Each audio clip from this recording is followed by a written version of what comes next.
alabado en el cielo, se vistió de humanidad.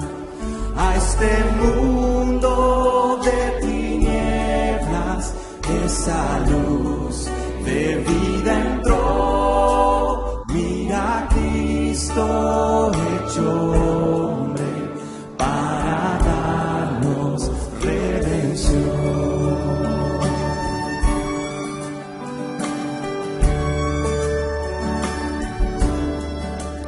Ven, contempla el gran misterio, el perfecto Hijo de Dios, y en su vida y sufrimiento en pecado no cayó.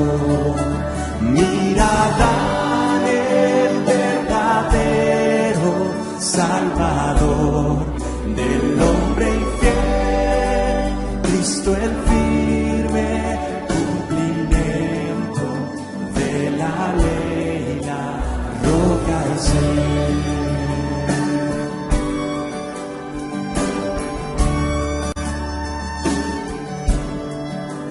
Ven, contempla el gran misterio, Cristo alzado en una cruz, en lugar de pecadores, traspasado fue Jesús.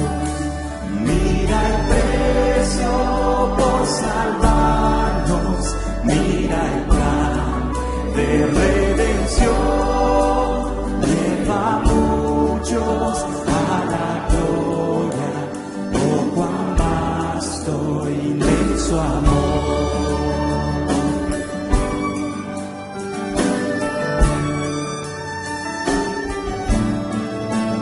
Ven, contempla el gran misterio, Dios de vida que murió, mas la tumba fue vencida, gloria al Padre, en vivo está.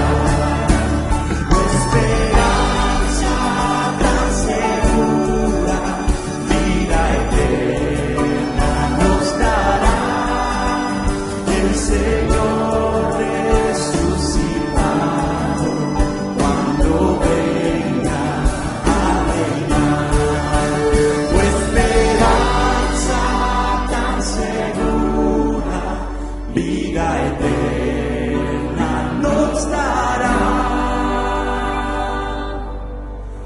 El Señor resucitado, cuando venga a reinar.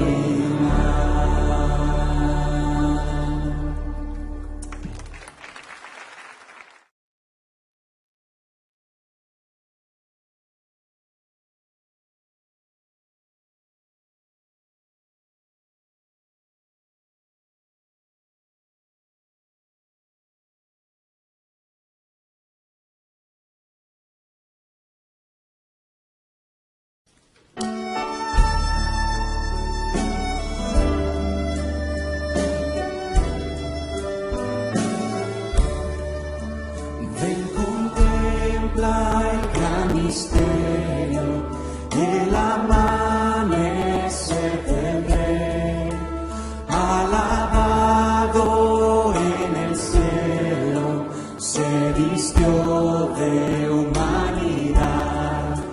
A este mundo de tinieblas, esa luz de vida entró. Mira a Cristo hecho hombre para darnos redención.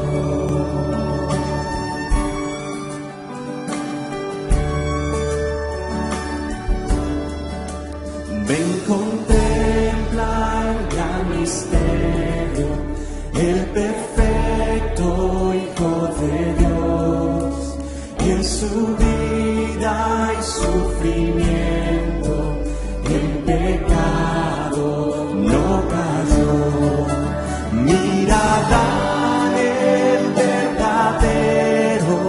Salvador del hombre infiel, Cristo el firme cumplimiento de la ley, la roca es Él.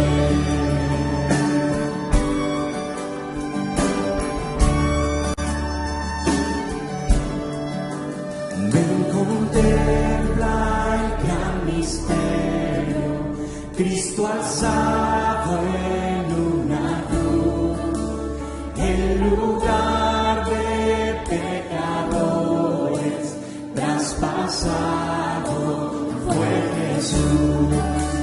Mira el precio por salvarnos, mira el plan de redención, lleva a muchos a la gloria, oh cuán vasto, inmenso amor.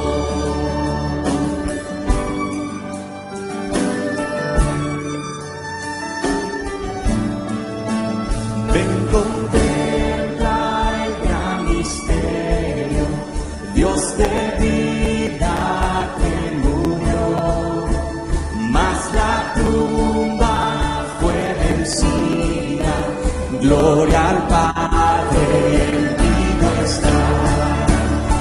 Esperanza tan segura, vida eterna nos dará el Señor resucitado cuando venga a reinar. Tu esperanza tan segura, vida eterna nos dará el Señor resucitado cuando venga a reinar.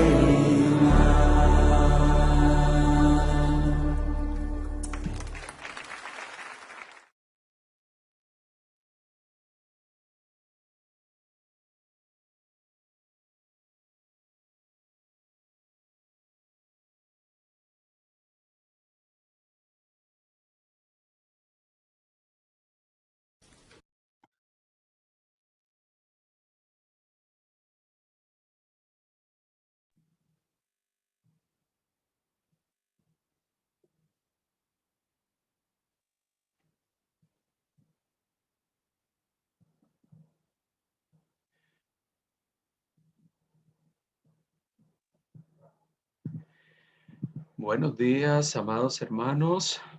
Dios me los bendiga. Reciban un cordial, caluroso y afectuoso saludo en esta hermosa mañana que el Señor nos regala. Y podemos reunirnos para alabar, engrandecer, glorificar y dar alabanza a nuestro gran Rey y Señor. Damos gracias al Señor por la oportunidad que tenemos de poder reunirnos de esta manera y conectados virtualmente a adorar, engrandecer y glorificar el nombre de nuestro gran Rey y Señor. Así que queremos iniciar nuestro tiempo y queremos hacerlo en oración. Así que allí donde usted está, vamos a disponernos para orar y para presentarnos delante de nuestro Rey y Señor en esta mañana. Padre amado, gracias. Gracias por el día que nos regalas. Gracias por el don de la vida. Gracias por las misericordias que extiendes cada mañana sobre nosotros. Las vemos, las experimentamos permanentemente. Nos damos cuenta de las múltiples formas y maneras en que tú operas y actúas en medio de tus hijos y de tus hijas. Gracias, porque podemos ver y entender que el Dios al cual servimos es un Dios real, que está allí presente, que día a día se manifiesta, Él se muestra, nos habla nuestro corazón a través de su palabra, nos inquieta, nos exhorta, nos anima a poder perseverar, no importando las circunstancias, no importando lo que podamos estar viviendo, ya sea que tengamos problemas, ya sea que estemos pasando por tiempos difíciles, sabemos que podemos y tenemos un refugio, una roca fuerte donde podemos acudir, un lugar donde podemos acercarnos para recibir la fortaleza, el aliento y el ánimo para seguir adelante, para seguir perseverantes día a día. Gracias, mi Dios, porque como comunidad de fe podemos venir en esta mañana y presentarnos delante de Dios para dar alabanza, para dar adoración, para dar honor a nuestro Rey, para dar honor al soberano, al eterno Dios. Gracias, Jesús. Gracias, Jesús. Qué privilegio como iglesia, como cuerpo de Cristo, poder acercarnos delante de ti en esta mañana. A ti sea la gloria, Señor, el honor y el poder. Amén y amén. Nuevamente, bienvenidos a todos a este tiempo especial para alabar y glorificar el nombre del Señor. Si tiene su Biblia allí a mano, vamos a buscar la palabra del Señor y vamos a estar leyendo algunos textos de la Escritura. Vamos a buscar el pasaje de Efesios, capítulo 4, versículo del 1 al 5. Efesios capítulo 4, verso del 1 al 5. Dice la palabra del Señor de la siguiente manera. Yo pues, dice Pablo, preso en el Señor, os ruego que andéis como es digno de la vocación con que fuisteis llamados, con toda humildad y mansedumbre, soportándoos con paciencia los unos a los otros en amor, solícitos en guardar la unidad del espíritu en el vínculo de la paz, un cuerpo y un espíritu, como fuisteis también llamados en una misma esperanza de vuestra vocación, un Señor, una fe, un bautismo. Qué hermoso pasaje a través del cual Pablo nos habla, Dios nos habla a través del apóstol Pablo y nos dice que nuestro caminar y nuestro andar debe de ser un andar digno, que alabe, que glorifique, que honre a Dios, porque los que hemos sido llamados, los que hemos sido convocados por Dios, los que hemos sido elegidos y escogidos por Él, y Dios ha hecho una obra en nuestras vidas, tenemos que andar como a Dios le agrada. Y ese andar debe ser en humildad, con mansedumbre, con una actitud de soportarnos unos a otros, guardando la unidad entre nosotros. Y bueno, recuerde que ahí la palabra unidad no significa uniformidad, significa que tengamos un mismo corazón, significa que nos unifica una misma fe, un mismo espíritu, un mismo bautismo, tenemos un mismo Señor. Hay una serie de cosas que nos unen, que nos hacen un cuerpo, que nos hacen una familia espiritual. Y esas cosas las tenemos que fomentar y tenemos que andar en ellas y vivir conforme a ellas. Sigue diciendo la escritura. Y vamos a buscar en este momento Primera de Pedro, capítulo 2, versículo 4 al 5. Estos pasajes que estamos leyendo giran en torno a la iglesia. En el primer pasaje de Efesios leímos de que la iglesia es una iglesia que debe ser una. Y esa unidad se manifiesta en que tenemos una misma fe, un mismo Señor. Y como parte de ese cuerpo, de esa familia, necesitamos y requerimos pues caminar en él y vivir para la gloria y honra de nuestro Dios. Primera de Pedro 2, verso 4 y 5 dice, acercándoos a él, o sea, nosotros los creyentes, acercándonos a él, a Jesús, que es la piedra viva, desechada ciertamente por los hombres, mas para Dios escogida y preciosa. Vosotros también como piedras vivas, sed edificados como casa espiritual y sacerdocio santo, para ofrecer sacrificios espirituales aceptables a Dios por medio de Jesús. Cristo es la piedra principal sobre la cual nuestra vida se edifica. Y la iglesia, los creyentes, somos comparados en este pasaje con un edificio que crece, con un edificio que está siendo construido, una casa espiritual y sacerdocio santo. Un lugar, una vida que ofrece continuamente sacrificios espirituales agradables, aceptables delante de Dios. Entonces, como cuerpo, como iglesia, como familia espiritual, somos un edificio que está siendo construido día a día, que va creciendo, que se le van agregando pisos. Y ese agregar pisos denota y transmite la idea de que estamos en un proceso de ser moldeados, de que Dios está trabajando en nosotros, de que Dios está trabajando en nuestras vidas. Y obviamente, si usted y yo estamos edificados sobre Jesús, que es el fundamento firme, pues la edificación va a ser una edificación sólida. Qué hermoso, qué palabras de aliento que nos motivan y nos animan a procurar que Jesús sea nuestro fundamento y que esa obra que Dios está haciendo en nosotros siga y continúe llevándose a cabo. Vamos a bendecir y alabar el nombre del Señor. Y ahí donde usted está, entone este canto, abra sus labios, cante, bendiga el nombre del Señor, adórelo con todo su corazón. Vamos a hacerlo en este momento como comunidad de fe.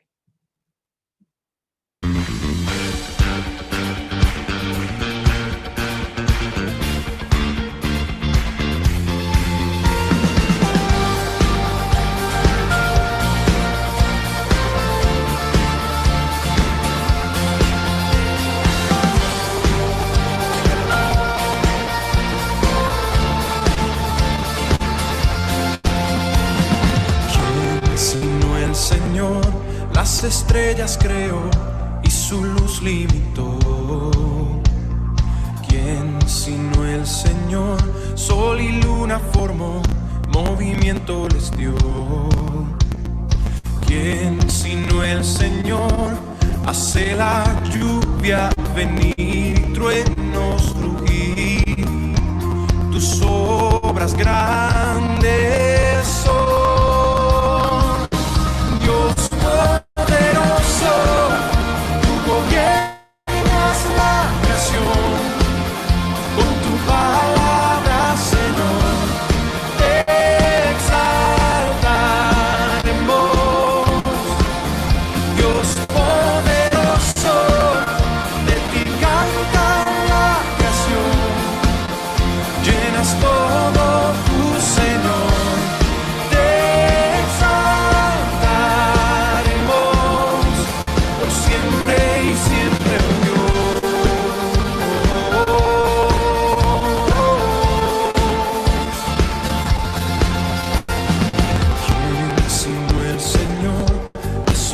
En el plan para el hombre salvar. ¿Quién sino el Señor? Limpiar al pecador con su sangre y amor.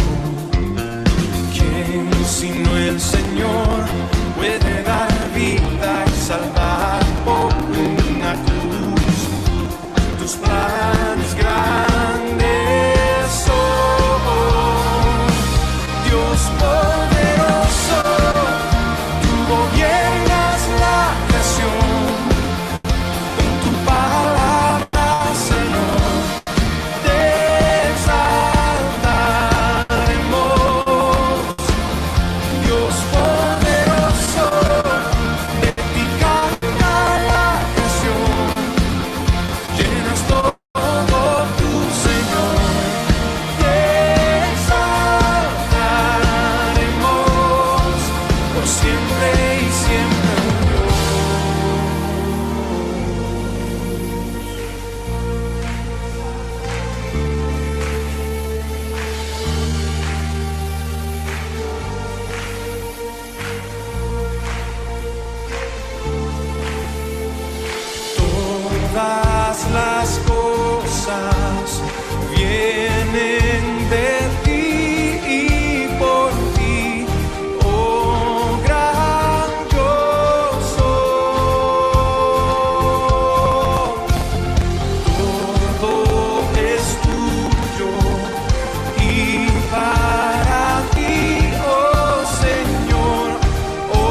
Por siempre Él es el Señor, por siempre Él es el Rey. Le exaltaremos, le alabaremos y le bendeciremos con todo nuestro corazón, con todo nuestro ser. Gracias, Jesús.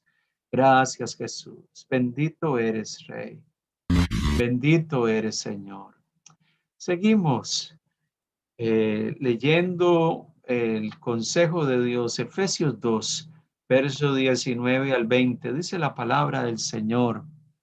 Efesios capítulo 2, versículo 19 al 20 dice, así que ya no sois extranjeros ni advenedizos, sino conciudadanos de los santos y miembros de la familia de Dios. Antes usted y yo estábamos lejos del Señor, no éramos parte de su familia, éramos extranjeros, éramos gente ajena a Dios, porque estábamos en nuestros pecados, viviendo conforme a nuestras maldades. Mas la Biblia dice que ahora ya somos parte de una familia espiritual. A partir del momento en que usted reconoció su condición y vino delante del Señor, entregándole su vida. Por esa misma razón, debemos ser edificados sobre el fundamento de los apóstoles. ¿Y cuál es el fundamento de los apóstoles y de los profetas? Ese mensaje que Dios ha dado.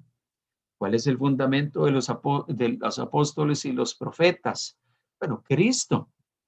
Cristo es esa piedra fundamental, esa piedra del ángulo, que es Jesucristo mismo. Ese mensaje de que Jesús es el Señor, de que Él es el Rey, de que Él vino a morir por nosotros. Es la base fundamental de nuestra fe, que Él murió, resucitó y fue exaltado a los cielos y está sentado a la diestra de Dios Padre. Ese es el fundamento de nuestra fe. Es por eso que nosotros, la iglesia, los creyentes, estamos fundamentados sobre esa verdad. Jesucristo es el Señor, es el Salvador. Y esa es la base de nuestra fe. La iglesia está fundamentada en esa verdad. Como familia espiritual, estamos fundamentados en esa verdad.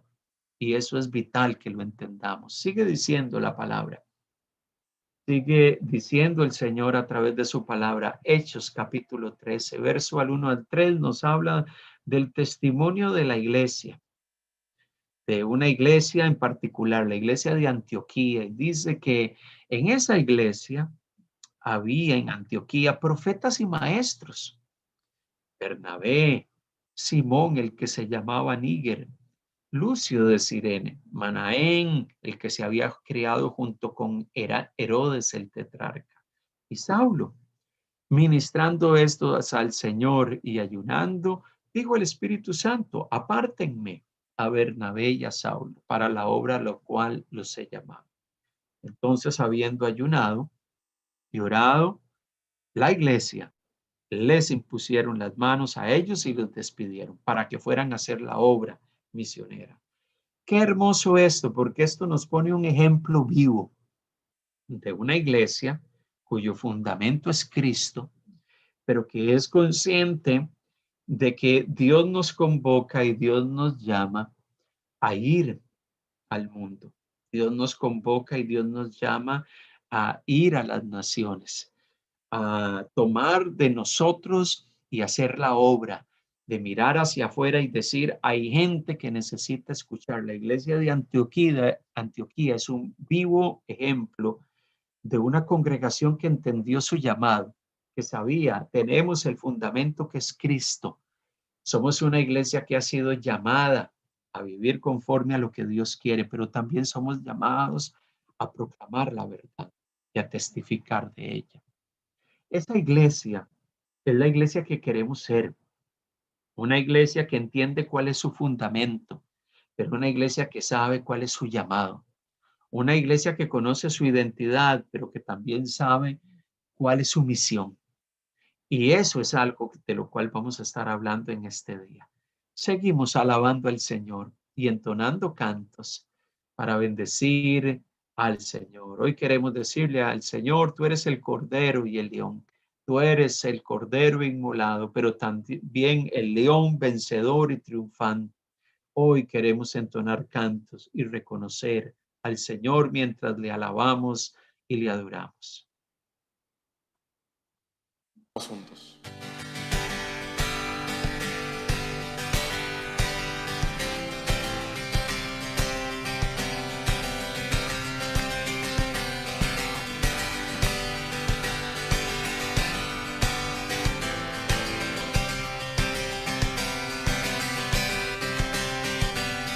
Él viene con poder, todo reino le verá.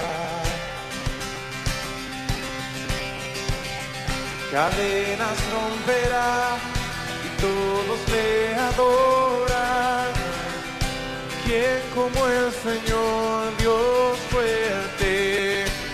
Él es el león, león de Judá, y él tiene poder para liberar. Todos se postrarán ante él. Él es el Cordero, Cordero inmolado, su sangre en la cruz borró mi pecado. Todos se postrarán ante el Cordero y el León. Todos se postrarán ante él.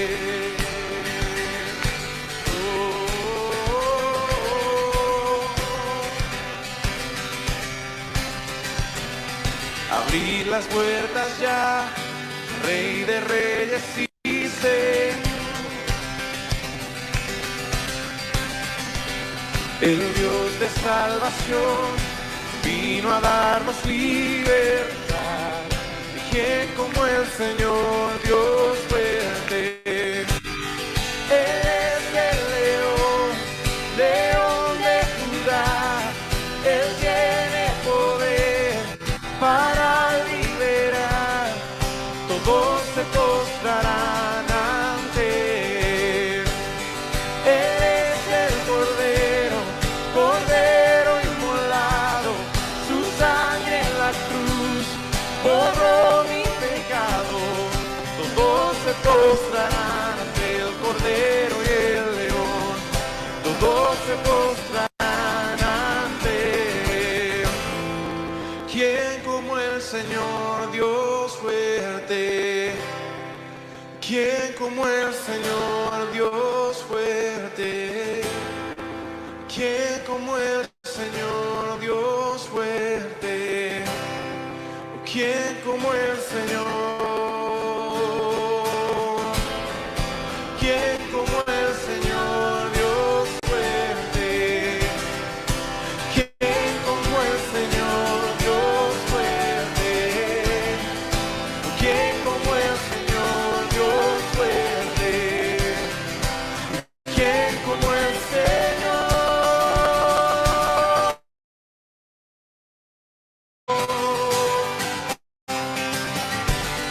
Él es el león, león de Judá. Él tiene poder para liberar. Todos se postrarán ante él. Él es el Cordero, Cordero inmolado, su sangre en la cruz borró mi pecado. Todos se postrarán ante el Cordero y el León. Todos se postrarán ante él. Oh, oh, oh, oh. Ante el Cordero y el Nos postramos ante ti, Señor, y te adoramos. Nos postramos ante ti y reconocemos tu señorío sobre nuestras vidas. Reconocemos que tú eres el Señor, que tú eres el Señor y que reinas, que gobiernas y que habitas en nuestros corazones. Gracias, Señor, por eso. Hoy queremos como iglesia venir delante de nuestro Dios y adorarte. Bendecir tu santo nombre, darte el honor, el poder y la exaltación. hoy y por los siglos de los siglos. Amén. Amén, Señor. Gracias. Seguimos adorando al Señor, seguimos exaltándole y lo hacemos también cuando expresamos gratitud a Dios por cosas que están sucediendo, por lo que Dios está haciendo. Dar gracias a Dios es reconocer que Dios está actuando en medio de nuestro diario vivir. Y queremos abrir un espacio de gratitud al Señor. ¿Tiene usted hoy una expresión de gratitud? ¿Quiere abrir su micrófono y decir públicamente, doy gracias a Dios por esto? Y poder expresarlo públicamente y juntos gozarnos en lo que Dios está haciendo en medio de su vida y de la mía. Así que abro este espacio de tiempo para que aquellos que quieran expresar gratitud públicamente lo puedan hacer y glorifiquemos y adoremos al Señor a través de nuestras acciones de gracias. Buenos días, hermanos, bendiciones. Bueno, yo quiero dar gracias al Señor porque en medio de tiempos difíciles, Él siempre nos ayuda y siempre su mano está allí con nosotros. Y he visto su gloria, he visto su ayuda, he visto su favor. Y quiero darle gracias a Dios por eso y bueno, por los hermanos que me rodean, que son también de bastante ayuda. Quiero darle gracias al Señor por eso. Amén. Qué bendición es poder caminar unos con otros, apoyarnos, alentarnos, animarnos. Puede ser que pasamos algunos tiempos difíciles en la semana, pero un hermano nos envía un mensaje, nos hace una llamadita, nos deja un mensaje de voz o de audio a través del WhatsApp o a través de cualquier otra forma de mensajería y nos animamos y sentimos que estamos apoyándonos mutuamente. Eso nos edifica y nos ayuda a seguir caminando en pos de Él. ¿Quién más quiere dar gracias al Señor? Yo, pastor. Hermana Elba. Sí, yo quiero darle gracias a Dios, ¿verdad? Por el cuidado que Él ha tenido conmigo en todo este tiempo. En todo este tiempo que hemos estado, ¿verdad? Sin salir y prácticamente, como se dice, ¿verdad? En cuatro paredes. Pero sí quiero darle gracias y estoy muy agradecida con el Señor porque Él me ha animado por medio de su palabra, por medio de todos los hermanos, ¿verdad? Que he recibido también llamadas, que he podido conversar con ellos. Y aparte de eso, por el estudio y cada día, ¿verdad? Me enseña cosas que ahora puedo entenderlas a pesar de todos los años que he tenido, ¿verdad?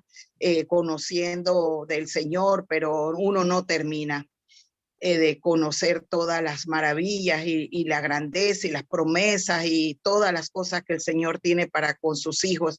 Y sí estoy muy agradecida y le doy gracias a Dios, ¿verdad? Porque ya en este mes entramos ya un año de pandemia y me ha guardado mi vida en todo momento. Amén. Gracias, hermana Elba. Qué bueno es el Señor que nos cuida y nos sostiene y que aun cuando hubiesen en el camino algunas eventualidades, luchas o problemas, vemos su mano dándonos paz, fortaleza, fuerzas, ánimo para seguir adelante aún en medio de algunos tiempos complejos y difíciles. ¿Alguien más que quiera expresar gratitud al Señor en este día? Amén. Buenos días, hermanos. Bendiciones. No quiero agradecer al Señor porque, bueno, en días anteriores, Paola estuvo de visita donde el abuelo y me dio la oportunidad de poder ir a ver a mi papá y también que en medio de todo este tiempo que ha pasado, ya que ellos viven en un sitio bastante alejado, la provisión del Señor, el sostenimiento del Señor en medio de todas las cosas que ellos han vivido, en medio del trabajo que él tiene que es difícil y que tampoco es remunerado como el Señor. Él ha visto la mano del Señor en todo esto, en medio de la provisión, cómo lo mantiene y bueno, haciéndole saber Oramos por ellos, que el Señor los llama al arrepentimiento, a una vida de obediencia al Señor, y damos gracias al Señor por esas oportunidades y por guardar a mi hija en medio de estas 2 semanas que estuvo allí, y ya ella puede estar con nosotros. Y también le damos gracias al Señor por los padres de Mailía, que también han estado con la salud bastante afectada, pero en medio de todo ellos se encuentran también agradecidos con Dios, y bueno, orando al Señor para que haga esa conversión en ellos, ¿no? Y le damos gracias al Señor por darnos la oportunidad también de poder estar con ellos y orar juntamente con ellos y seguir abriéndonos puertas en medio de todo. Amén. Qué bueno poder tener la oportunidad de acercarnos a nuestros familiares, compartirles del amor de Cristo, poder estar al lado de ellos en medio de sus circunstancias. Eso es parte de lo que Dios nos llama a hacer como iglesia en medio de aquellos que nos rodean.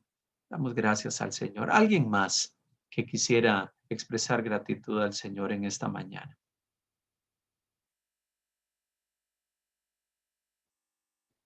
Bueno, si no hay nadie más, bueno, yo quiero básicamente agradecer al Señor por su bondad.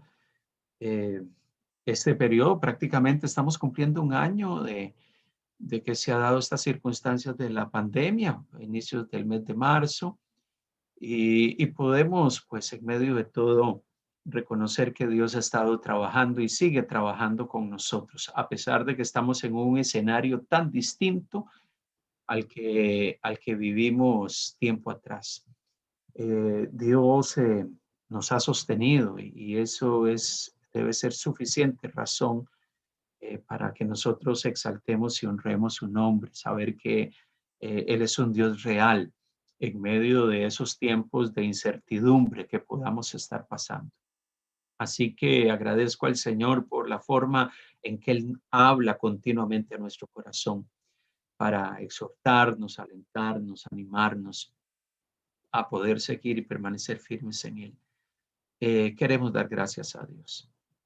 Gloria a Dios. Continuando con nuestro tiempo, queremos bendecir el nombre del Señor, queremos exaltarle a Él y queremos hacerlo hoy a través de su palabra. Así que si usted ya está ubicado en un lugar especial para este tiempo, queremos hoy compartir el mensaje de la palabra y queremos animarnos a través de ella. Y quiero tomar este espacio que separamos cada domingo para poder compartir el mensaje. Y hoy quiero hablarles acerca del tema de los atributos o las marcas de la iglesia y la misión. En semanas anteriores, tanto algunos expositores invitados como nosotros mismos hemos estado hablando algunos temas que giran en torno a la iglesia. ¿Qué es la iglesia? ¿Quién es la iglesia? ¿Y quién Dios nos ha llamado a ser? Y en el proceso hemos estado hablando de que hay marcas que identifican a la iglesia del Señor. Hay cosas que caracterizan a la iglesia del Señor. Y hoy vamos a retomar algunas ideas de estas y vamos a tratar de animarnos a mirar quién es la iglesia, pero quién es la iglesia en medio del tiempo en que vivimos. Y cuando hablamos de este tema, hay algunas cosas que hemos estado afianzando en el proceso de estas semanas o estos últimos meses. Hay 2 conceptos fundamentales que hemos estado reafirmando constantemente. Primeramente, somos la iglesia. Tenemos una identidad, ciertamente. La Biblia describe que la iglesia tiene una identidad clara, bien definida. La iglesia de Cristo está conformada por muchos. Tiene una identidad bien planteada y transmitida a través de la Escritura. Cuando vemos eso, vamos a Primera de Pedro, capítulo 2, verso 9 y 10, y encontramos esto. Encontramos esto en la palabra. Dice Primera de Pedro 2, versículo 9 y 10. Vosotros sois linaje escogido. La Biblia plantea, usted, la comunidad de creyentes, son un linaje especial que Dios ha elegido, que Dios ha llamado. Son un real sacerdocio, Somos sacerdotes, por eso hablamos de que los creyentes, la iglesia, somos sacerdotes todos.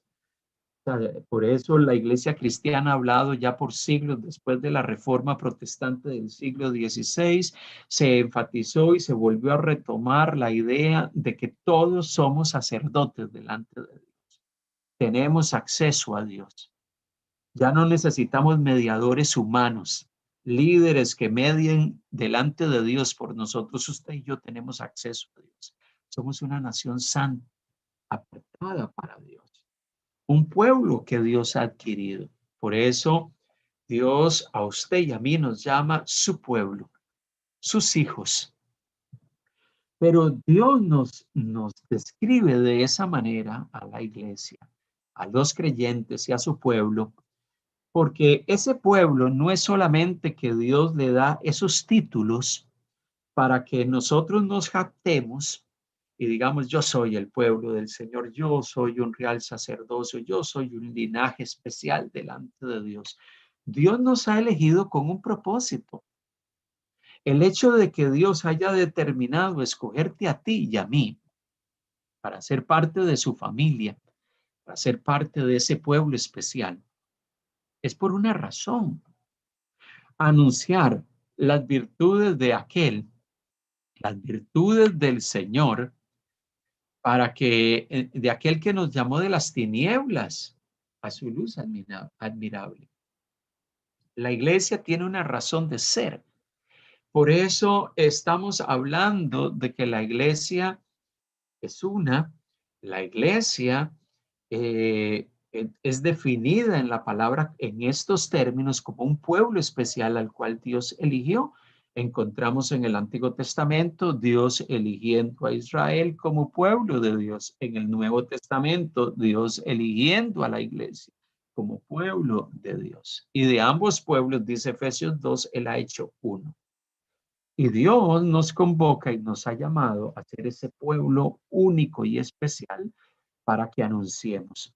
Sí, nosotros, usted y yo, que antes no éramos pueblo, ahora somos pueblo de Dios. Que en otro tiempo no habíamos alcanzado misericordia, pero ahora hemos alcanzado misericordia. Usted que antes estaba lejos del Señor, ahora usted es el pueblo de Dios. Y como pueblo de Dios, somos llamados a anunciar. ¿Qué es anunciar? Proclamar, llevar un mensaje. Y no solamente transmitirlo con nuestra boca, sino también vivirlo.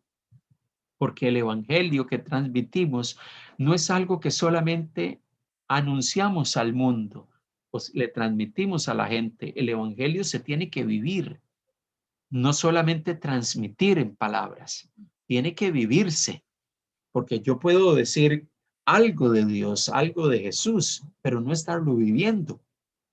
Entonces, el evangelio que transmitimos y el mensaje que transmitimos es un mensaje que se comunica, pero también se vive.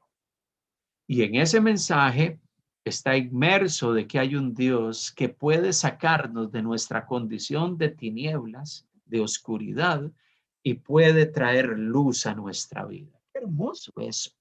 Somos la iglesia, ciertamente. Entonces, esa verdad implica de que tenemos una identidad. Gloria a Dios por eso.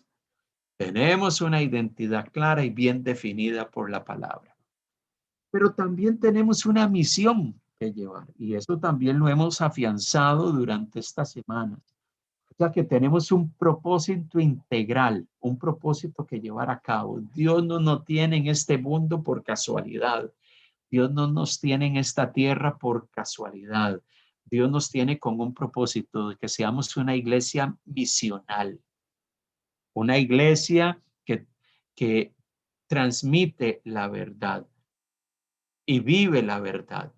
Mateo capítulo 5, verso 13 al 16, que es un texto que hemos leído en algunos otros momentos, pero que quiero reiterar en esta mañana, dice, vosotros sois la sal de la tierra. Usted y yo, Dios nos pone en medio de esta tierra, en medio de este mundo, para que cumplamos con un plan, cumplamos con un propósito. Mire, si la sal se desvaneciere, ¿con qué será salada? O sea, si la sal pierde su sabor, ya no sirve para nada, sino para ser desechada, echada afuera y hollada por los hombres. Cuando la sal pierde su sabor, pierde su capacidad de impactar, su capacidad de sazonar. Por eso la iglesia tiene una razón de ser. La razón es impactar la tierra y el mundo.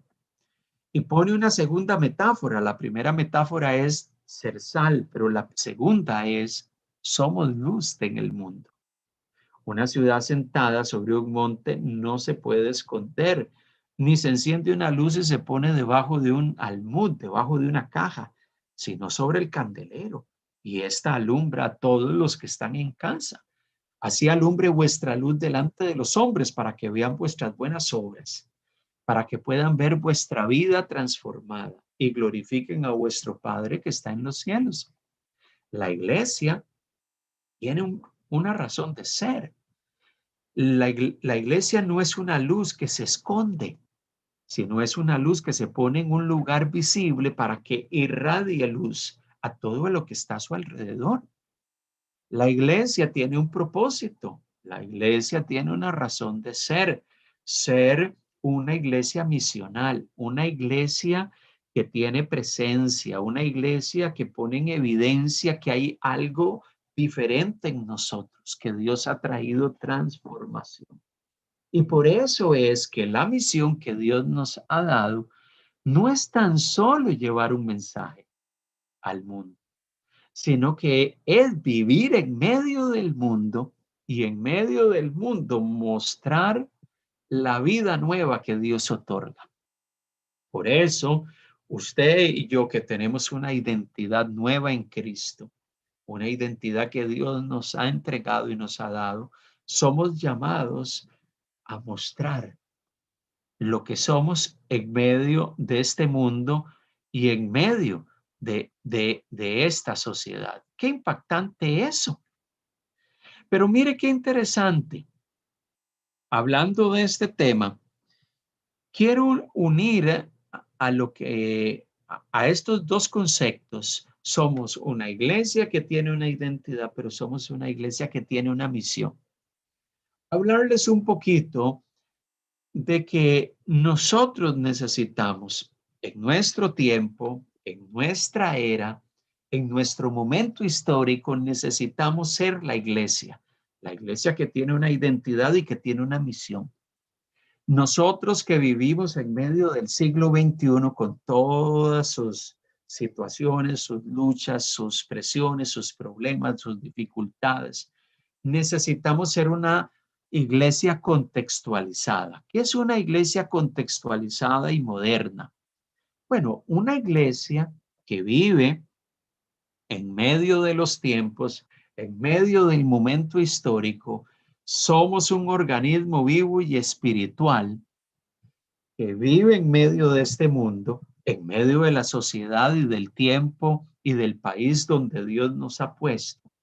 Tenemos que vivir como un organismo vivo y espiritual que ha sido creado por Dios. Somos la iglesia.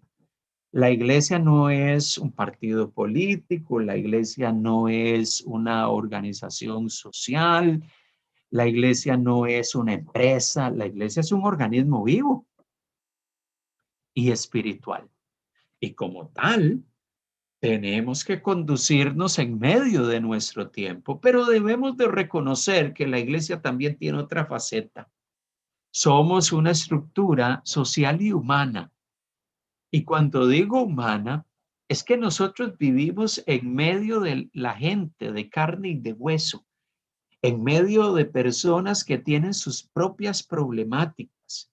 ¿Y quién no conoce los problemas de la gente que vive a nuestro alrededor?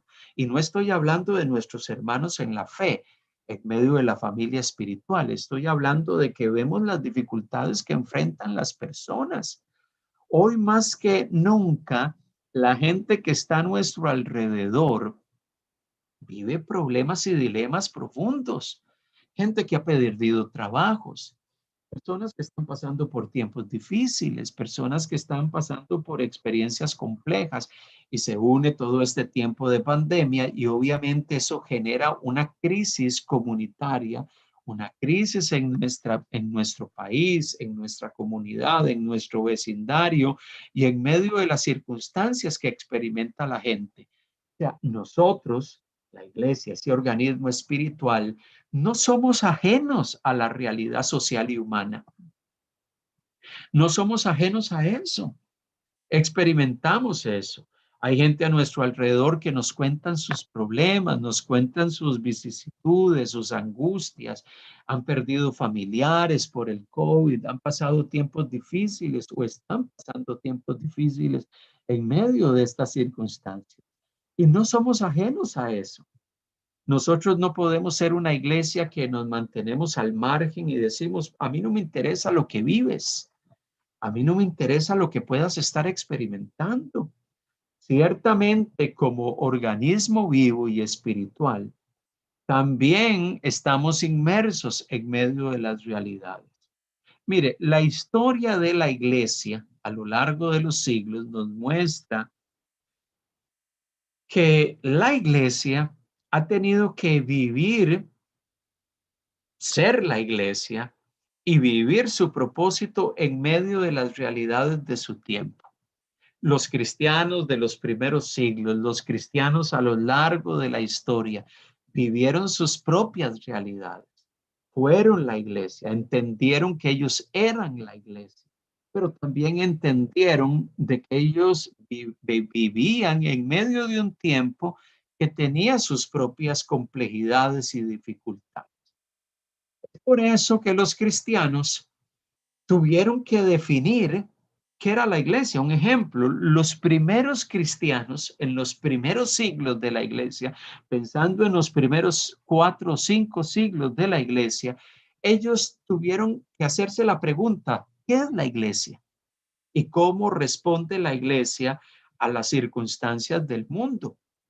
Y es por eso que los primeros cristianos, en los primeros 5 siglos de la iglesia cristiana, tuvieron que empezar a definir qué es la iglesia y cómo la iglesia vive en medio de las realidades. Y es por eso que si usted y yo estudiamos un poco de la historia de la iglesia definió principalmente en los primeros 5 siglos a la iglesia, al pueblo de Dios, lo definió en función de 4 conceptos.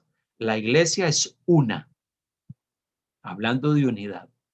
La iglesia es santa, hablando de santidad. La iglesia es universal, hablando de que la iglesia giraba en torno a una serie de verdades espirituales que estaban plasmadas en la Biblia.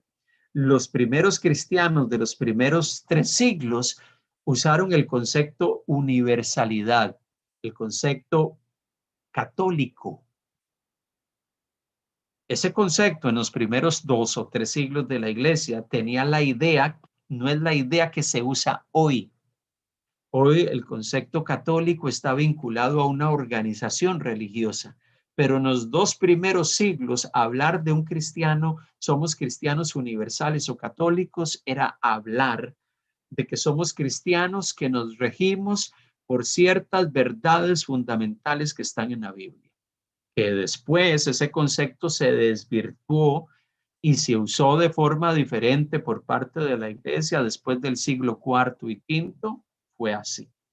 Pero originalmente ese concepto decía, somos cristianos que aceptamos ciertas verdades fundamentales. Y el cuarto era, los cristianos definieron la iglesia en función de una iglesia apostólica, una iglesia que era enviada, una iglesia que se fundamenta en lo que enseñaron los apóstoles, aquella enseñanza que fue transmitida por Jesús a los apóstoles y que esa enseñanza ha sido transmitida a las comunidades cristianas y esto es lo que vivimos y esa enseñanza nosotros se la transmitimos a otros, la estamos reproduciendo.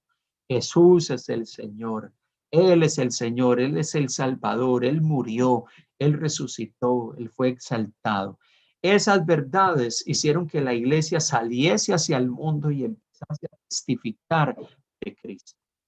Y los primeros cristianos empezaron a expresar esas 4 conceptos que definían a la iglesia, lo empezaron a expresar en lo que llamamos los credos y las confesiones de fe primitivas, o sea, de los primeros siglos. Y es por eso que existe el famoso credo apostólico. El credo apostólico que en algunos entornos religiosos lo enseñan a repetirlo. Ese credo que decía: creo en Dios, Padre Todopoderoso, Creador de cielo y de tierra. Creo en Jesucristo, su único Hijo, nuestro Señor, que fue concebido por obra y gracia del Espíritu Santo, nacido de Santa María. Bueno, y ese Santa María fue un agregado posterior. Nacido de María la Virgen.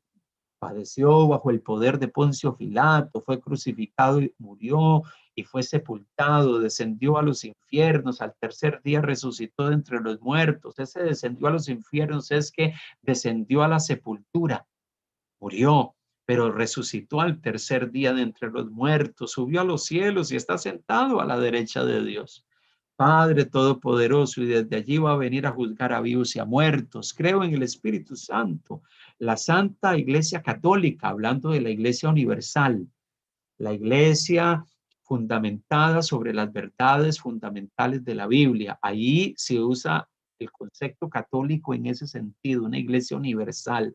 Creo en la comunión entre los santos, entre los creyentes, el perdón de pecados, la resurrección de la carne y la vida eterna.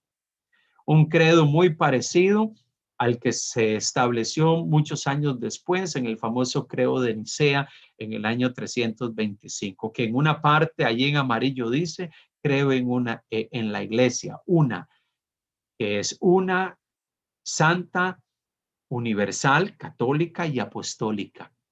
En esa época, en ese tiempo y en ese momento histórico, entonces esos conceptos de una santa, universal y apostólica tenían que ver una iglesia que guarda la unidad, una iglesia que es santa, que vive apartada para Dios, una iglesia universal, una iglesia que está fundamentada sobre las verdades fundamentales de la Escritura, y una iglesia apostólica, una iglesia que ha sido enviada ¿a qué? A compartir el mensaje que recibimos de los discípulos de Jesús, los que lo escucharon a él, los que recibieron ese mensaje.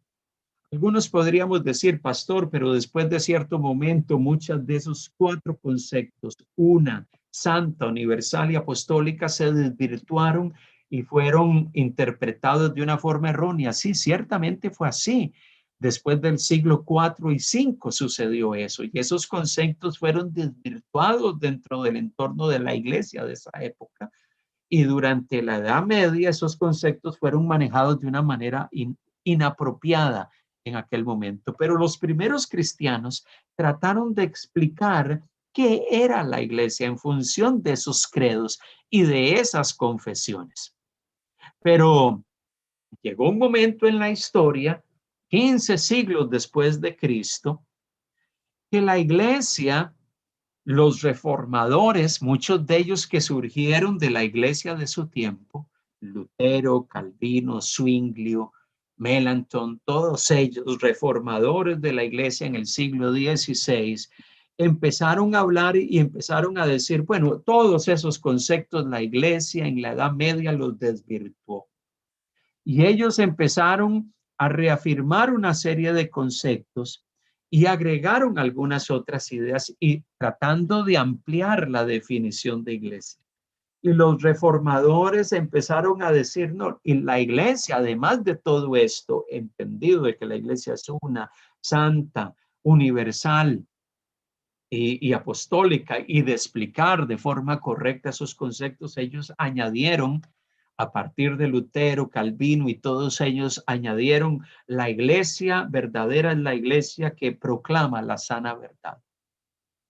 Agregaron un sexto elemento: la iglesia es la que administra los sacramentos, la cena del Señor y el bautismo, y lo hace de la forma correcta. Inclusive le agregaron un séptimo elemento. Es la iglesia que ejerce la disciplina internamente para que sus miembros sean corregidos, exhortados y alentados a vivir de la forma correcta. O sea que los reformadores, a la hora de definir el concepto de iglesia, tomaron esos 4 conceptos que los cristianos desarrollaron en los primeros siglos y le agregaron 3 más. Y trataron de darle amplitud a la hora de explicar el concepto de iglesia. Y ciertamente, la iglesia a lo largo de los siglos ha procurado definir qué es la iglesia. Y es por eso que este dibujo interesantemente nos muestra los 4 conceptos que usaron se usaron en la iglesia primitiva: unidad, santidad, universalidad. Ahí aparece como catolicidad, universalidad, apostolicidad, una iglesia apostólica, una iglesia universal, una iglesia santa, una iglesia que es una, que tiene unidad. Y ahí aparecen en la puerta del dibujo, en esa iglesia, los 3 conceptos que añadió la Reforma. Una iglesia que desarrolla las celebraciones fundamentales del bautismo y de la cena del Señor, que disciplina a sus miembros y les enseña, los exhorta y los corrige, y una iglesia que predica la palabra tal como está en la Escritura. Esos 7 conceptos son los que la iglesia siempre ha manejado a lo largo de los siglos y que tratan de explicar qué es la iglesia. Pero surge un reto para nosotros, y es el reto que yo quiero desafiarles a ustedes y a nosotros como iglesia. Nosotros, la iglesia del siglo XXI, no somos cristianos de los primeros siglos. No somos cristianos de la época de la Reforma. Nosotros vivimos en un momento histórico distinto, y probablemente estos conceptos que los primeros cristianos y los cristianos después de la Edad Media, en la época del siglo XVI en adelante, usaron para entender y explicar qué es la iglesia, siguen siendo conceptos valiosos para nosotros. Nosotros seguimos pensando y sustentando que son conceptos que tienen un valor, pero esos conceptos nos tienen que ayudar a poder ser una iglesia relevante en medio del tiempo en que nosotros vivimos. Pensemos por un momento. Somos una iglesia que somos llamados a vivir la unidad del cuerpo de Cristo. Tomemos ese primer concepto y vamos a Efesios capítulo 4, versículo 1 al 6. Dice Pablo a los hermanos: yo pues, preso en el Señor, os ruego que andéis como es digno de la vocación con que fuisteis llamados, con toda humildad, mansedumbre, soportándoos con paciencia los unos a los otros, solícitos en guardar la unidad del espíritu en el vínculo de la paz, un cuerpo, un espíritu, como fuisteis también llamados en una misma esperanza de vuestra vocación. Un Señor, un bautismo, una fe, un bautismo, un Dios y Padre de todos, el cual es sobre todos y por todos y en todos. Pablo llega y dice que seamos solícitos en guardar la unidad del espíritu. Pero ¿cuál es la unidad del espíritu? Esa unidad que dice que tenemos un mismo Señor, una misma fe, un mismo bautismo, un mismo Dios, un mismo Padre. Hay conceptos bíblicos y teológicos que nos unen y que nos identificamos con ellos.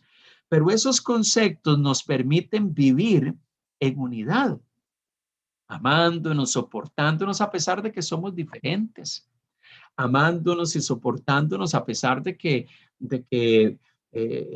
tal vez no estamos de acuerdo con algunas cosas, pero en medio de todo eso nos amamos, nos soportamos con paciencia, caminamos juntos.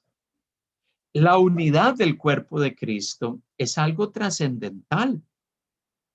Pero ¿cómo esa unidad dentro del cuerpo de Cristo, esa unidad doctrinal, pero también esa unidad en nuestra práctica, en nuestras relaciones, tiene que impactar al mundo? Porque hablamos que la iglesia Es importante saber que la iglesia debe de tener esta característica, pero ¿cómo esa característica puede ser un concepto que se transmite al mundo? Mire, el mundo nos ve.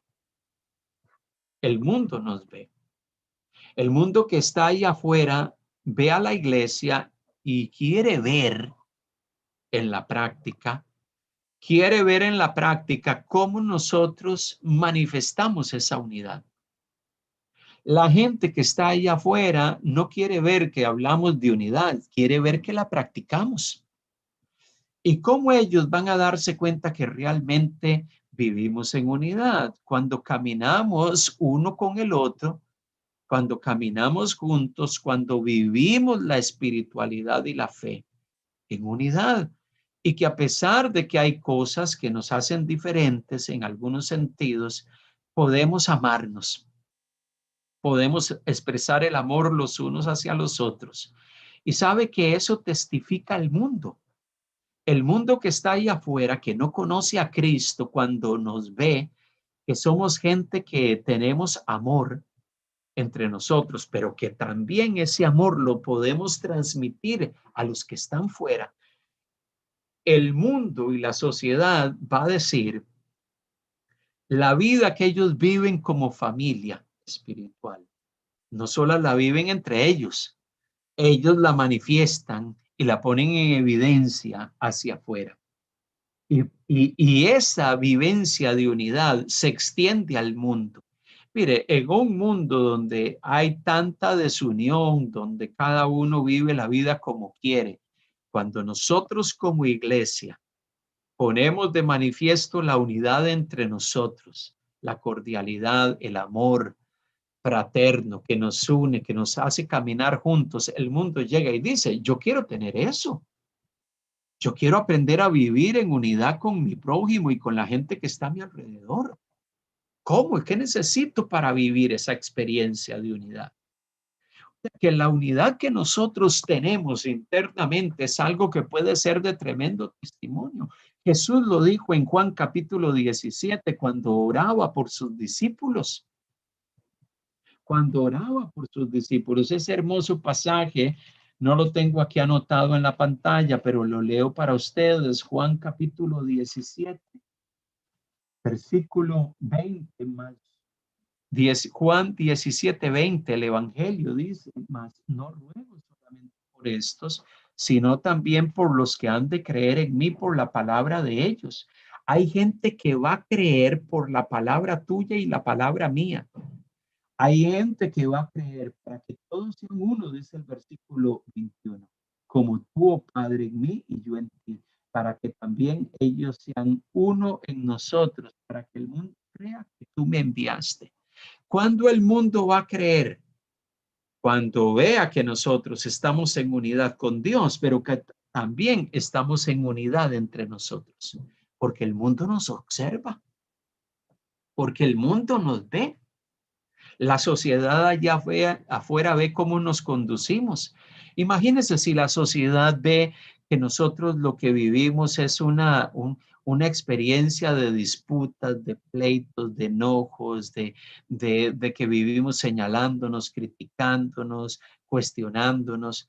Hay hermanos que a mí me da una tremenda lástima ver en redes sociales disputas entre creyentes en las redes sociales, que se jalan los cabellos, que se dicen improperios, que uno le dice al otro, tú eres un falso, tú eres esto, tú eres un engañador, tú eres un mentiroso.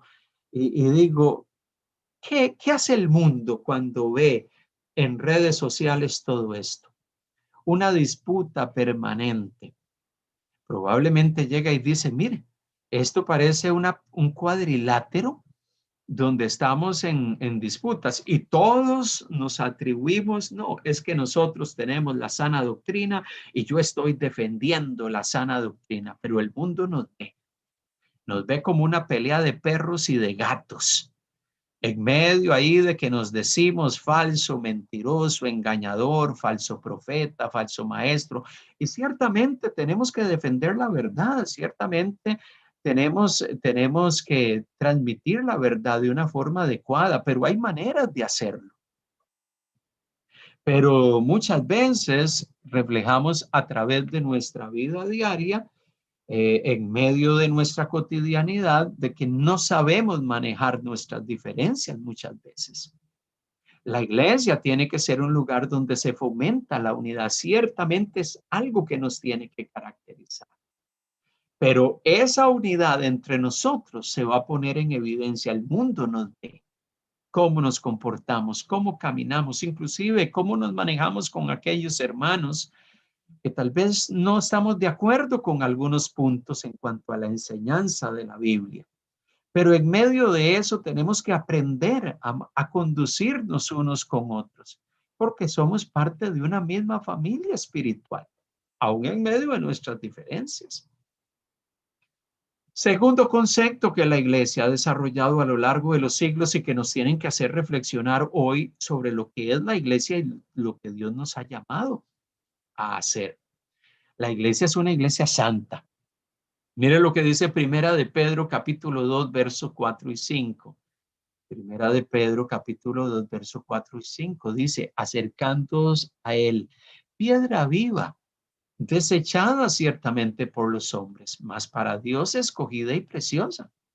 Vosotros también, hablando a los creyentes, hablando a la iglesia, vosotros también, como piedras vivas, sed edificados como casa espiritual y sacerdocio santo, para ofrecer sacrificios espirituales aceptables a Dios por medio de Jesucristo. Cristo es la piedra viva, el fundamento básico, sobre el cual somos edificados como iglesia, somos edificados como casa espiritual, un sacerdocio santo. Por eso la iglesia habla de que la iglesia es santa. No tan solo porque ofrece sacrificios espirituales, no tan solo porque ofrecemos alabanza a Dios, sino porque vive la santidad. No tan solo porque decimos, la Biblia dice que somos una comunidad de santos. Encontramos en la Biblia constantemente Pablo comunicándose a los creyentes y diciendo, hablo a los hermanos, a los santos que están en Corinto. O sea, gente que ha sido apartada para Dios, gente que ha sido consagrada para Dios, que son nuevas criaturas, gente nacida de nuevo. Entonces, si estamos siendo edificados como un sacerdocio santo, como una casa espiritual, Dios nos está diciendo en este día que la santidad no es solamente algo que implica que usted y yo hemos sido apartados por Dios, sino que tenemos que vivir conforme a esa santidad. Entonces, la iglesia es santa también, pero la iglesia también es una iglesia que vive la santidad. Porque la iglesia no solamente está llamada a autodenominarse o a decir somos santos porque Dios nos ha apartado, sino que vivamos en medio del mundo, porque en medio de nuestra misión en el mundo, nosotros tenemos que reflejar santidad en medio de la sociedad. ¿Y cómo la iglesia refleja santidad en medio del mundo? ¿Cómo podemos reflejar que somos una iglesia apartada? ¿Cómo podemos mostrar al mundo que somos diferentes? Bueno, cuando usted, como iglesia, no solo vive la santidad cuando nos reunimos como iglesia, sino que vivimos la santidad cuando estamos allá afuera, cuando vamos al supermercado o estamos en la calle o en nuestro trabajo y la gente ve nuestra conducta, nuestro estilo de vida, mira nuestro proceder, mira nuestras maneras de actuar, nuestra manera de reaccionar, mira nuestra manera de hablar, la forma en que nosotros expresamos las cosas, la forma en que nos conducimos en medio de la sociedad y de las personas. Y dicen, este hombre y esta mujer son diferentes. Este hombre y esta mujer no solamente dice que son creyentes, sino que viven sus creencias. No solamente dicen que son el pueblo de Dios, sino que viven como tales. No solamente dicen que son hijos del Señor, sino que viven como hijos del reino de Dios, según los valores del reino de Dios.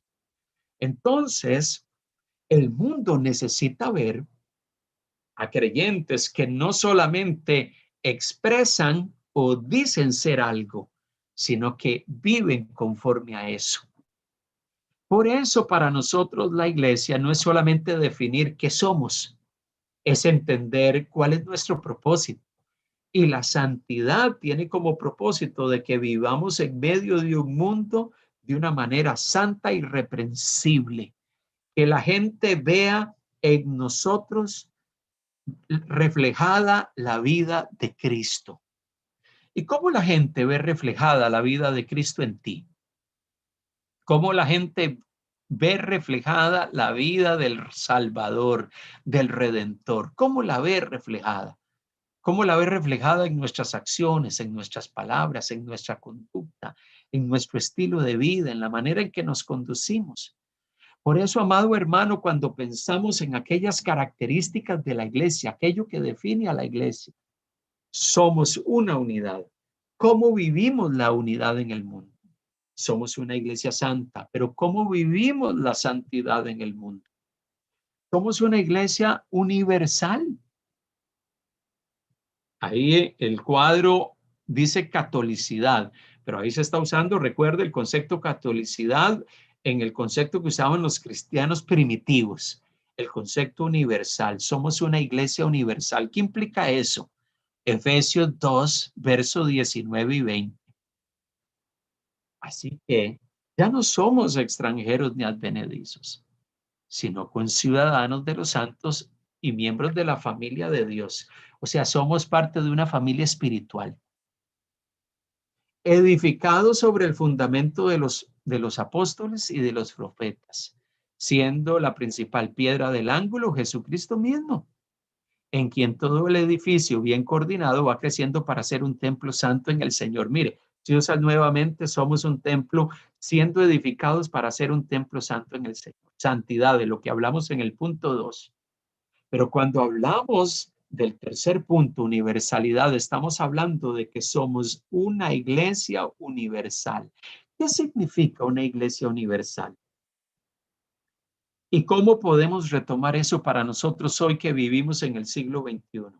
Somos una iglesia cuyo fundamento somos edificados, cuya base principal es Jesús. Nuestra vida y lo que somos gira en torno a Él, gira en torno a lo que Él hizo. Y el fundamento de los apóstoles y de los profetas, ¿cuál es? Es Cristo mismo. Jesucristo es el Señor. Él murió, Él resucitó y Él está sentado a la diestra de Dios Padre. Y ha sido exaltado hasta lo sumo. Esa es la confesión de fe fundamental de nuestra fe, de nuestras creencias. El fundamento, la universalidad, lo que creemos, lo que sostenemos, se fundamenta en eso. Por eso para nosotros, todo aquello que no esté fundamentado sobre Jesús y que Él es el Señor, que Él es el Salvador, que Él es el Redentor, todo aquello que no esté fundamentado sobre la predicación, sobre aquel mensaje centrado en el Redentor, nosotros no lo vemos como bíblico. Somos una iglesia universal cuyo fundamento está en la enseñanza que Jesús transmitió a sus discípulos y que sus discípulos después transmitieron a las iglesias y que después las iglesias han transmitido a lo largo de las generaciones y que ha llegado hasta nosotros. Jesús es el Señor. Él es el Señor. Él murió por mí. Él resucitó de la tumba para levantarme también a mí para vivir una vida nueva. Yo también he sido resucitado por el poder de resurrección de Cristo. Esa es la base de nuestra fe. Por eso decimos, somos una iglesia universal. Una iglesia universal. Pero ¿cómo vivimos esa universalidad? No solamente tiene que ver con enseñar lo correcto a la gente. No solamente tiene que ver con transmitir la verdad a la gente. Ese fundamento sólido, esa verdad sólida que está en la palabra de Dios. No solamente es eso. ¿Cómo yo puedo vivir la universalidad? Bueno, la universalidad del mensaje también tiene que ver con la iglesia de nuestros días, con el hecho de que ese mensaje fundamental no es solamente para nosotros, es para los que están fuera. Ese mensaje que usted y yo tenemos, que está fundamentado en Cristo, no es un mensaje para que usted atesore y para que usted guarde internamente en usted y decir, tengo la verdad en mí. La verdad yo la tengo en mi vida, la he conocido, la he entendido. Es que esa verdad tiene que ser comunicada a otros. Es que esa verdad tiene que ser transmitida a otros. Esa verdad no puede quedarse atesorada en el depósito de su corazón. Esa verdad tiene que ser proclamada y por eso la iglesia tiene que ser una iglesia que va y transmite la verdad de Dios. Usted y yo no nos podemos cansar de replicar esa verdad a los que están a nuestro alrededor. No podemos dejar de compartir esa verdad al mundo y decirles solo en Cristo hay salvación. Él es el único mediador entre Dios y los hombres. Solo a través de Él hay redención. Solo a través de Él hay salvación. Ese es el mensaje que tenemos. Y usted y yo no podemos callar. Usted y yo no podemos decir cuán grandes cosas el Señor ha hecho por nosotros. Por eso el reto y el desafío de Dios para usted y para mí, el reto y el desafío de Dios que Dios nos da en este día es que nosotros podamos entender que somos la iglesia que tiene la verdad. Pero reconocer eso no es para que nos jactemos. No es para que empecemos a decir yo tengo la verdad y tú no la tienes. No es para que usted empiece a discriminar a nadie, sino es para que usted tome esa verdad, la transmita, la comunique, la transmita a aquellos que están a su alrededor y darse cuenta que esa verdad que nos ha sido entregada es un tesoro maravilloso que la iglesia de Cristo tiene para que sea transmitido, para que sea llevado al mundo, a la sociedad y a aquellos que están a nuestro alrededor.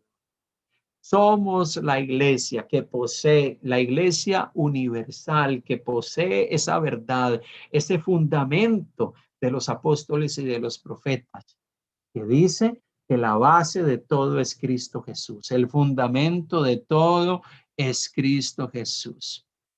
Entonces, qué hermoso eso. Qué hermoso eso. Saber que somos convocados no a atesorar un mensaje para nosotros, sino llevarlo al mundo. Cuarto concepto, cuando hablamos de qué es la iglesia. Bueno, los cristianos a lo largo de los siglos han definido, cuarto concepto, somos una iglesia apostólica. ¿Qué significa eso? Bueno, una iglesia que está fundamentada en el mensaje de los discípulos de Jesús. Los discípulos de Jesús tomaron ese mensaje y empezaron a comunicarlos. Ellos salieron y empezaron a partir de Jerusalén a llevar el mensaje a Galilea, a Samaria y empezaron a llevarlo a otras comunidades gentiles y el mensaje empezó a transmitirse. Y cuando hablamos de que somos una iglesia apostólica, estamos hablando de que es una iglesia que no solamente está fundamentada sobre el mensaje de la comunidad de discípulos de Jesús, esa primera comunidad, sino que somos una iglesia que necesitamos salir al mundo. El concepto apóstol es un concepto que está asociado con ser enviado. La iglesia es una iglesia que es enviada al mundo. Es una iglesia que es enviada a aquellos que no han escuchado. Es una iglesia que es enviada a aquellos que necesitan oír. Cuando decimos que somos una iglesia apostólica, es una iglesia activa, no pasiva, que entiende que necesitamos impactar nuestra sociedad. No podemos quedarnos de brazos cruzados, conformistas, mirando lo que sucede a nuestro alrededor, o simplemente conformes con reunirnos presencial o virtualmente cada semana. Somos una iglesia que necesitamos salir de nuestras cuatro paredes, de la virtualidad y decir, necesitamos estar compartiendo el mensaje. Lo que hemos recibido de gracia, lo damos de gracia. Somos una iglesia apostólica que sale al mundo, que tiene presencia. Leímos en nuestra parte introductoria el pasaje de Hechos capítulo 13, verso 1 al 13, y ahí lo tienen en su Biblia y lo tienen en la pantalla.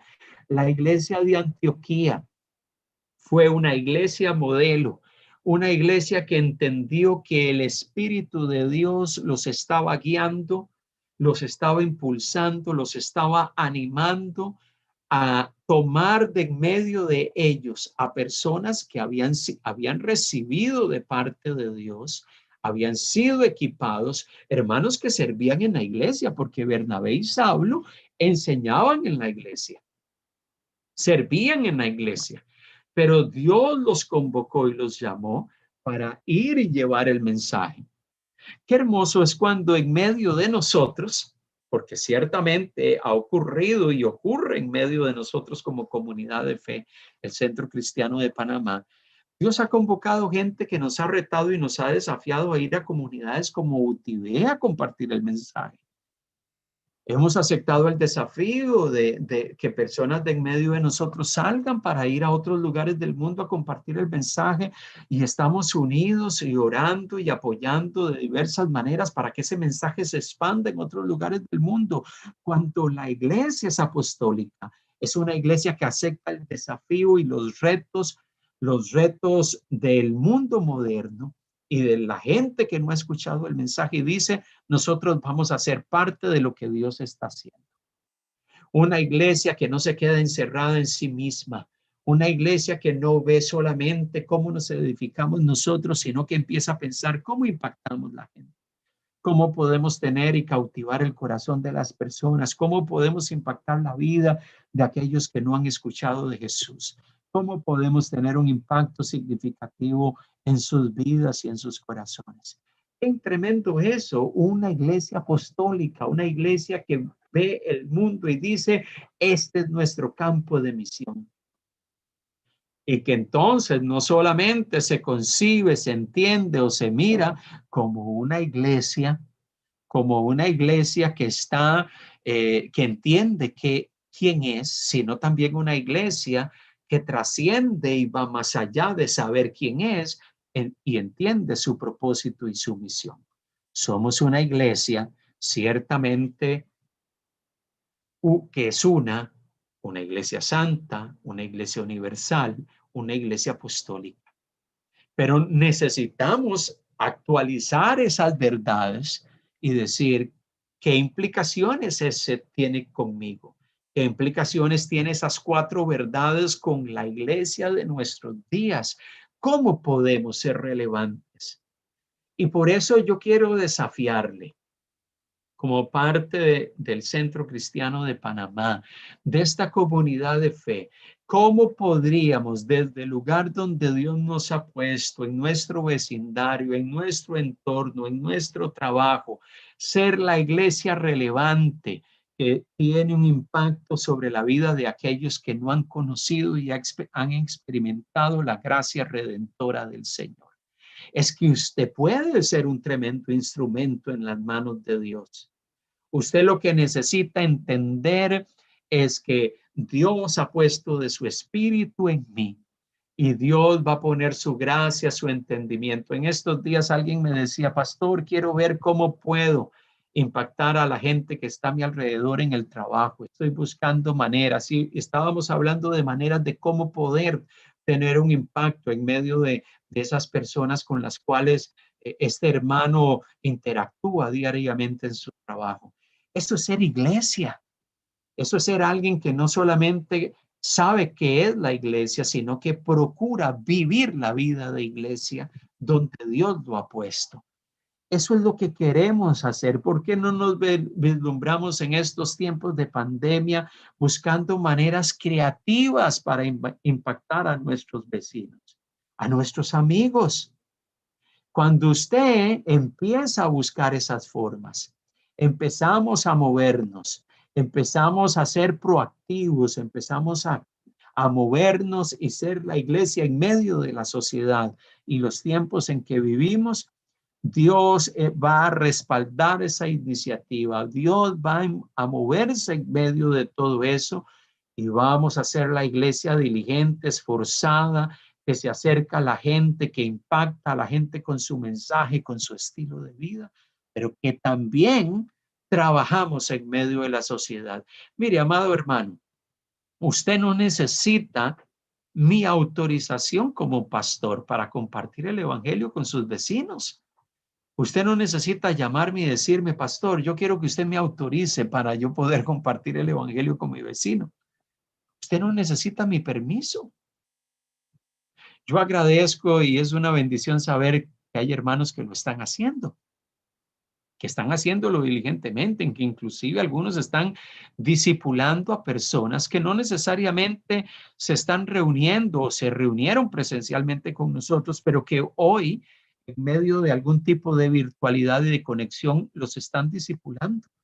Usted, si está haciendo eso, usted está haciendo la iglesia, no solamente siendo la iglesia, sino viviendo la misión y el llamado de Dios para la iglesia. Dios quiere que seamos eso, que nos vislumbremos siendo un factor de transformación allí donde Dios nos ha puesto. Yo le animo a orar. Yo le animo a venir delante del Señor y preguntar, Dios, ¿cómo quieres usarme en medio de mi vecindario? ¿Cómo quieres usarme en medio del entorno? Y que yo pueda poner en evidencia la unidad de la iglesia, la santidad de la iglesia, la universalidad de la iglesia y el carácter apostólico de la iglesia en medio de la comunidad donde estoy. Dios nos desafía. Tenemos tremendos desafíos. La iglesia de nuestro tiempo tiene que diversificarse. Tenemos que buscar formas creativas. Tenemos, amados hermanos, estamos viviendo tiempos diferentes. La iglesia del siglo XXI tiene que empezar a concebir cómo hacer la tarea y hacerlo de una manera significativa que impacte al entorno donde vivimos. Por eso, amados hermanos, Dios nos ha dado la creatividad para poder hacer las cosas y hacerlo de formas relevantes. La iglesia por siglos se ha preguntado, ¿qué es la iglesia? Los cristianos de los primeros siglos y del siglo XVI plantearon estos 7 conceptos. Nosotros hoy nos tenemos que preguntar, ¿cómo nosotros podemos seguir siendo la iglesia día tras día y poder llevar a cabo la misión? Porque iglesia y misión son 2 cosas que no se pueden desligar. Un cristiano que no vive la misión no está viviendo según el propósito de Dios. Tenemos que ser parte de los propósitos del Señor. Quiero alentarles, quiero animarles para que estemos orando y diciéndole al Señor, amado Dios, yo quiero que tú me dirijas para poder ser parte de tus propósitos en medio del lugar donde tú me has puesto. Qué tremendo desafío tenemos delante del Señor. Que el Señor nos ayude, que el Señor nos dé ideas, que el Señor nos impulse como iglesia. Recuerde, la iglesia somos nosotros, cada uno de nosotros. Y la iglesia necesita alentarse y animarse a ser un factor de transformación y de cambio en medio del mundo que estamos viviendo, de las complejidades y de las circunstancias que estamos experimentando. Que el Señor nos ayude a eso. Bueno, el resto de planteamientos que se han tenido en la iglesia, bueno, los planteamientos de la reforma, de que la iglesia es donde se predica la sana verdad, donde se ejerce la disciplina y donde se celebra la cena del Señor y se bautiza, son elementos que la reforma añadió a lo que es la iglesia, pero son elementos muy internos.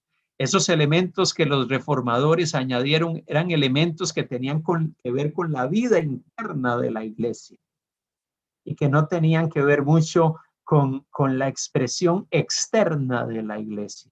Por eso los reformadores añadieron algunas cosas desde su momento histórico particular y probablemente ellos dijeron la iglesia necesita internamente algunas cosas, que los que se haga de esta manera y se haga bien.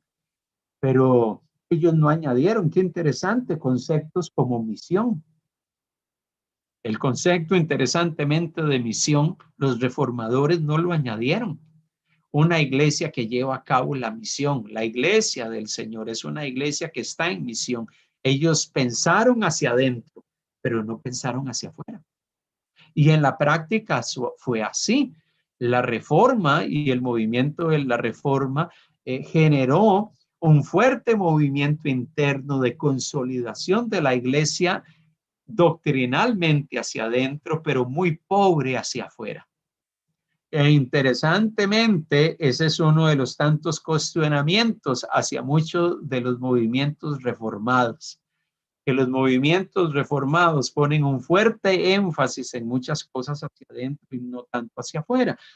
Hay algunos movimientos reformados hoy en día que están tratando de cambiar eso y hablar de misión como un elemento importante que se debe de añadir como una marca de la iglesia. ¿Por qué? Porque inclusive los movimientos reformados y la iglesia en general hoy en día se está preguntando qué es lo que Dios nos está llamando a hacer. La iglesia de cada momento histórico tiene que preguntarse quiénes somos y qué Dios nos está llamando a hacer en nuestro tiempo. Así que este es nuestro desafío. Yo quiero animarles para que podamos ser lo que Dios nos ha llamado a hacer, pero que hagamos lo que Dios nos ha llamado a hacer. Que podamos vivir nuestra vocación en medio del mundo y que en medio del mundo podamos dar testimonio. Oramos al Señor en este tiempo. Gracias, Padre. Te damos la gloria, la honra, la alabanza, la exaltación, el honor. Glorificamos tu nombre. Damos honor al Rey de Reyes y Señor de Señores. Gracias, Jesús. Gracias, mi Dios, porque tú estás a nuestro lado. Tú estás trabajando en medio de nuestras vidas. Tú sigues retando nuestros corazones, desafiándonos, Señor. Y nos desafías para que podamos ser la iglesia en medio del mundo. Tú nos llamas a que en medio de la sociedad y los tiempos que vivimos podamos tener un impacto en medio de la sociedad. No solamente pensemos hacia adentro, en consolidar lo que tú estás haciendo en nosotros, sino que pensemos también hacia afuera. Pensemos en lo que somos, pero también pensemos en lo que debemos de hacer.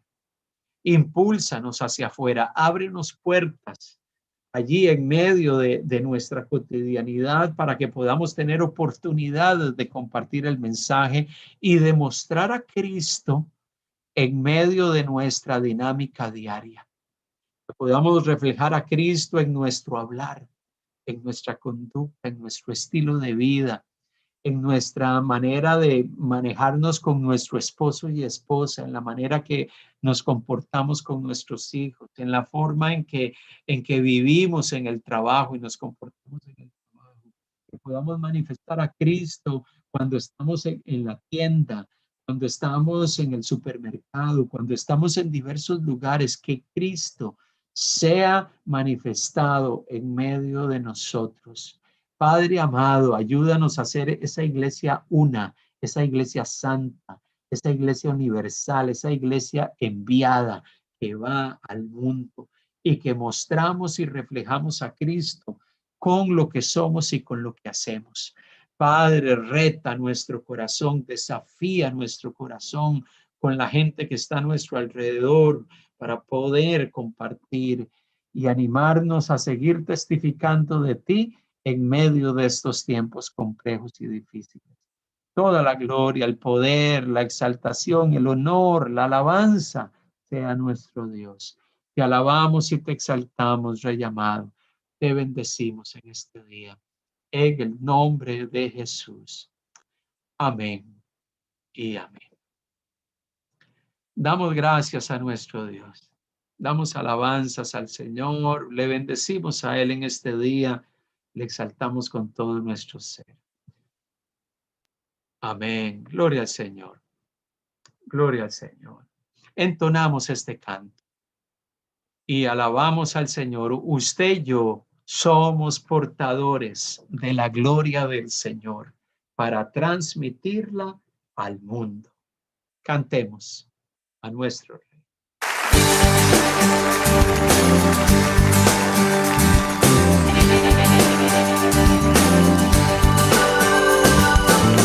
Los cielos cuentan tu gloria, Señor.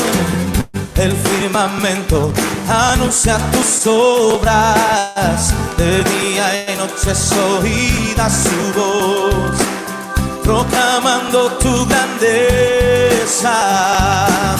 Los cielos cuentan tu gloria, Señor. El firmamento anuncia tus obras. De día y noche es oída su voz, proclamando tu grandeza. Y yo proclamaré tu grandeza y tu poder, y anunciaré con mi vida que tú eres el Rey. Y como el cielo y las estrellas, portador de tu gloria seré. Y yo proclamaré tu grandeza y tu poder, y anunciaré con mi vida que tú eres el Rey. Y como el cielo y las estrellas, portador de tu gloria seré.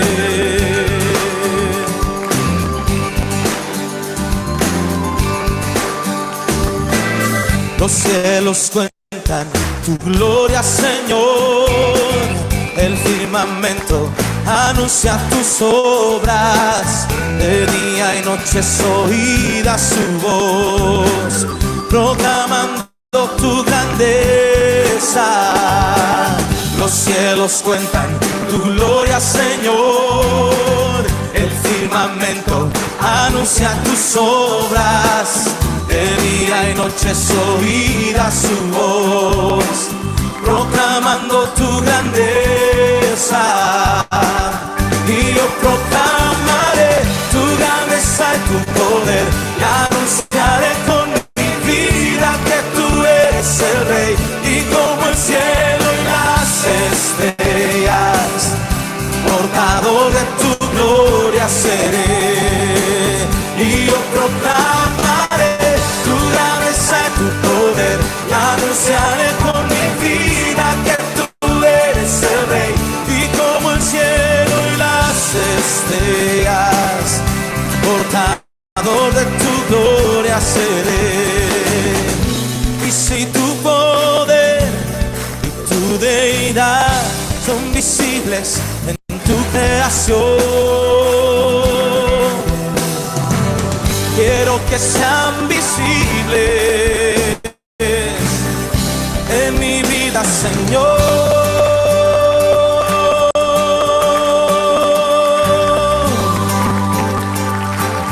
Y yo proclamaré tu grandeza y tu poder, anunciaré con mi vida que tú eres el Rey. Y como el cielo y las estrellas, portador de tu gloria seré. Y yo proclamaré tu grandeza y tu poder, anunciaré con mi vida que tú eres el Rey. Y como el cielo y las estrellas, portador de tu gloria seré. Y yo proclamaré tu grandeza y tu poder, anunciaré con mi vida que tú eres el Rey.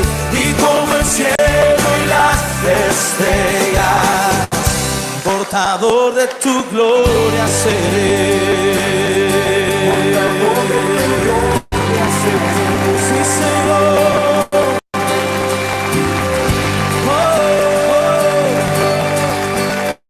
Sí, Señor. Ahora decláralo conmigo. Yo quiero ser portador de tu gloria. Yo quiero ser portador de tu gloria. Yo quiero ser portador de tu gloria. Yo quiero ser portador de tu gloria. Yo quiero ser portador de tu gloria. Yo quiero ser portador de tu gloria. Yo quiero ser portador de tu gloria. Yo quiero ser portador de tu gloria.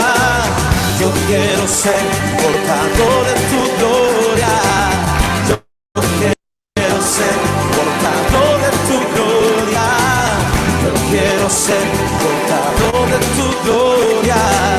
Yo quiero ser portador de tu gloria.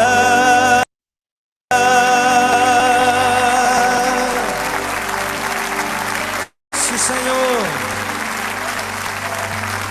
Débele fuerte ese aplauso a Él. Queremos ser portadores de su gloria y anunciar al mundo que Él es el Señor. Él es el Señor. Damos alabanzas al Señor. Queremos cerrar nuestro tiempo. ¿Cómo